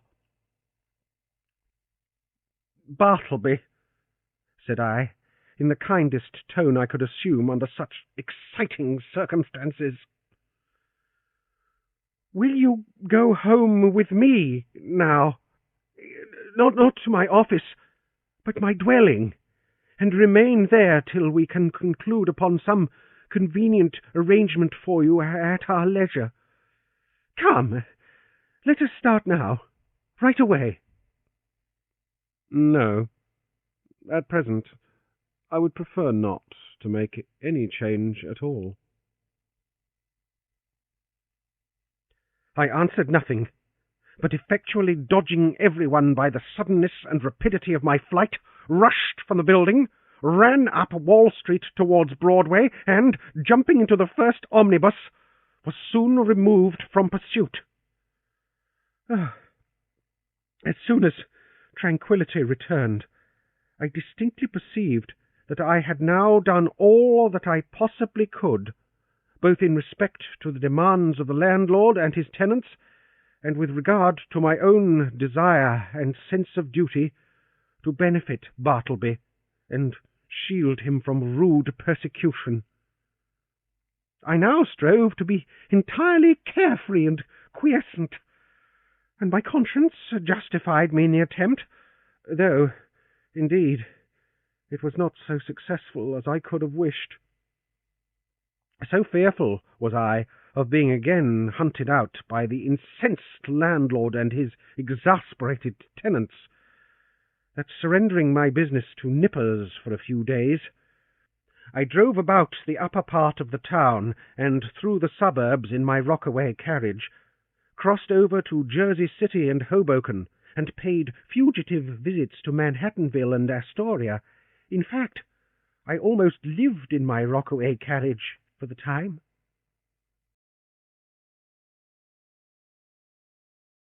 File 9. When again I entered my office, lo, a note from the landlord lay upon the desk. I opened it with trembling hands. It informed me that the writer had sent to the police and had Bartleby removed to the Tombs as a vagrant. Moreover, since I knew more about him than anyone else, he wished me to appear at that place and make a suitable statement of the facts. These tidings had a conflicting effect upon me.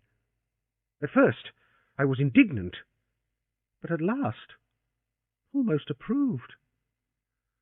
The landlord's energetic, summary disposition had led him to adopt a procedure which I do not think I would have decided upon myself, and yet, as a last resort, under such peculiar circumstances, it seemed the only plan. As I afterwards learned, the poor scrivener, when told that he must be conducted to the Tombs, offered not the slightest obstacle, but in his pale, unmoving way, silently acquiesced. Some of the compassionate and curious bystanders joined the party, and, headed by one of the constables, arm in arm with Bartleby, the silent procession filed its way through all the noise and heat and joy of the roaring thoroughfares at noon.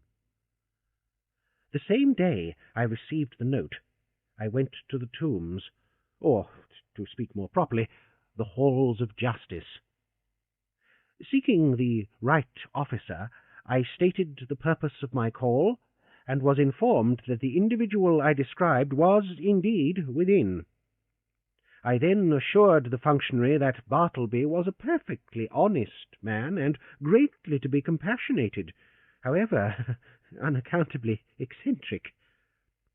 I narrated all I knew, and closed by suggesting the idea of letting him remain in as indulgent confinement as possible, till something less harsh might be done, though, indeed, I hardly knew what. At all events, if nothing else could be decided upon, the almshouse must receive him. I then begged to have an interview. Being under no disgraceful charge, and quite serene and harmless in all his ways, they had permitted him freely to wander about the prison, and especially in the enclosed grass-platted yards thereof. And so I found him there, standing all alone in the quietest of the yards, his face towards a high wall, while all around, from the narrowest slits of the jail windows, I thought I saw peering out upon him the eyes of murderers and thieves. "Bartleby?" "I know you," he said, without looking round. "It was not I that brought you here, Bartleby," said I, keenly pained at his implied suspicion. "And to you this should not be so vile a place. Nothing reproachful attaches to you by being here. And see, it is not so sad a place as one might think. Look, there is the sky, and here is the grass." "I know where I am," he replied, but would say nothing more, and so I left him. As I entered the corridor again, a broad, meat-like man in an apron accosted me, and, jerking his thumb over his shoulder, said, "Is that your friend?" "Yes." "Does he want to starve? If he does, let him live on the prison food. That's all." "Who are you?" asked I, not knowing what to make of such an unofficially speaking person in such a place. "I am the grub man. Such gentlemen as have friends here hire me to provide them with something good to eat." "Is this so?" said I, turning to the turnkey. He said it was. "Well, then," said I, slipping some silver into the grub man's hands, for so they called him, "I want you to give particular attention to my friend there. Let him have the best dinner you can get, and you must be as polite to him as possible." "Introduce me then, will you?" said the grub man, looking at me with an expression which seemed to say he was all impatience for an opportunity to give a specimen of his breeding. Thinking it would prove of benefit to the scrivener, I acquiesced, and, asking the grub man his name, went up with him to Bartleby. "Bartleby, this is a friend. You will find him very useful to you." "Your servant, sir. Your servant," said the grub man, making a low salutation behind his apron. "Hope you find it pleasant here, sir. Nice grounds, cool apartments. Hope you'll stay with us some time. Try to make it agreeable. What will you have for dinner today?" "I prefer not to dine today," said Bartleby, turning away. "It would disagree with me. I am unused to dinners." So saying, he slowly moved to the other side of the enclosure and took up a position fronting the dead wall. "How's this?" said the grub man, addressing me with a stare of astonishment. "He's odd, ain't he?" "I think he's a little deranged," said I, sadly. "Deranged? Deranged, is it? Well, now, upon my word, I thought that friend of yours was a gentleman forger. Yeah, they're always pale and genteel like them forgers. I can't help pity him. I can't help it, sir. Did you know Monroe Edwards?" he added, touchingly, and paused. Then, laying his hand piteously upon my shoulder, sighed. "He died of consumption at Sing Sing prison. So, you weren't acquainted with Monroe?" No, I was never socially acquainted with any forgers, but I cannot stop longer. Look to my friend yonder. You will not lose by it. I will see you again." Some few days after this, I again obtained admission to the tombs, and went through the corridors in quest of Bartleby, but without finding him. I saw him coming from his cell not long ago, said a turnkey. Maybe he's gone to loiter in the yards. So I went in that direction. Are you looking for the silent man? Said another turnkey, passing me. Yonder he lies, sleeping in the yard there. 'Tis not 20 minutes since I saw him lie down. The yard was entirely quiet. It was not accessible to the common prisoners. The surrounding walls of amazing thickness kept off all sounds behind them. The Egyptian character of the masonry weighed upon me with its gloom. But a soft, imprisoned turf grew underfoot. The heart of the eternal pyramids, it seemed, wherein by some strange magic, through the clefts, grass seed dropped by birds had sprung. Strangely huddled at the base of the wall, his knees drawn up, and lying on his side, his head touching the cold stones, I saw the wasted Bartleby, but nothing stirred.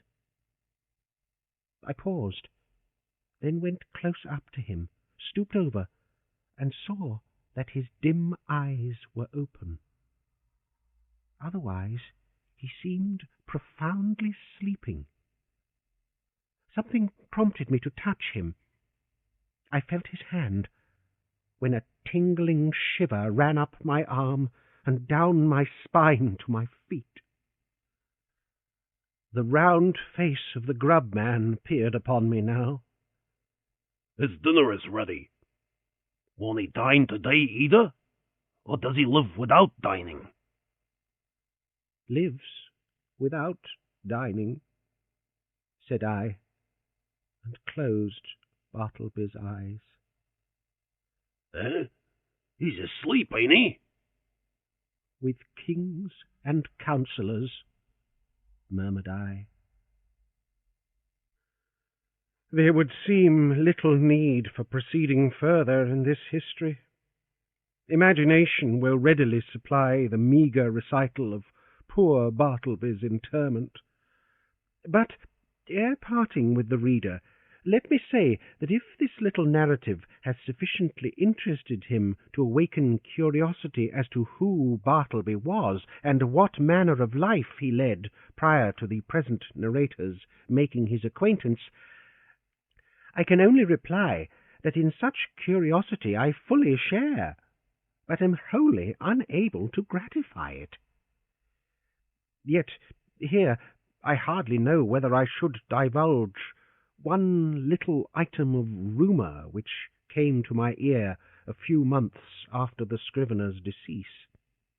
Upon what basis it rested, I could never ascertain, and hence how true it is I cannot now tell. But, inasmuch as this vague report has not been without a certain suggestive interest to me, however sad, it may prove the same with some others, and so I will briefly mention it. The report was this, that Bartleby had been a subordinate clerk in the Lost Letters Department at Washington, from which he had been suddenly removed by a change in the administration. When I think over this rumour, hardly can I express the emotions which seize me. Lost letters. Does it not sound like lost men? Conceive a man by nature and misfortune prone to a pallid hopelessness. Can any business seem more fitted to heighten it than that of continually handling those lost letters and assorting them for the flames? For by the cartload they are annually burned. Sometimes from out the folded paper The pale clock takes a ring. The finger it was meant for, perhaps, moulders in the grave. A banknote sent in swiftest charity. He whom it would relieve, nor eats nor hungers any more. Pardon for those who died despairing. Hope for those who died unhoping. Good tidings for those who died stifled by unrelieved calamities. On errands of life, these letters speed to death. Ah, Bartleby. Ah, humanity. The end.